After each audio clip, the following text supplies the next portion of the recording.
Suhasini Sood made frantic calls to hospitals when her parents were infected with COVID-19 last month in case their condition deteriorated.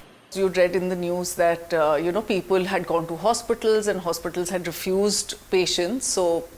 And that they'd said that no beds were available. So that was a big fear. We'd also called up a few hospitals to check whether they would take the patients in, and some of them had flat out refused.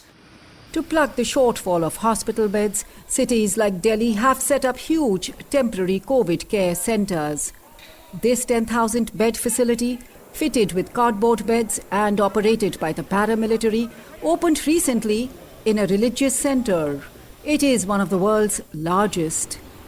Delhi's race to convert train coaches, hotels and even marriage halls into care centres was inevitable. India's spending on public health is abysmally low. About 2.5 beds per 1,000 population has been generally the norm, whereas in India it's been about 0.7 beds per 1,000 population. Struggling healthcare facilities as the virus rampages through densely packed cities have prompted new lockdowns in some places, like the information technology hub of Bengaluru. But in Delhi, there is a ray of hope. The number of people who are turning out to be new corona cases is on the rise, but at the same time, the number of people requiring critical care, ICU care, ventilatory care is on the decline. And today, most of the COVID caring hospitals in Delhi have beds vacant for such patients. That is because 3 months into the pandemic, doctors have a better handle on treating the virus.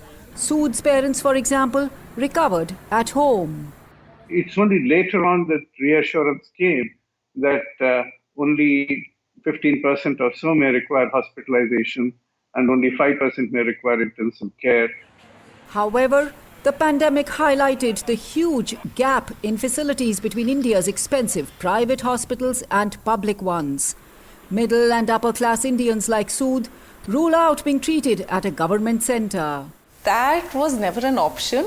I think the perception of a public hospital is that basic hygiene standards might not be met, and fear that he'll probably be uncomfortable and contract other illnesses.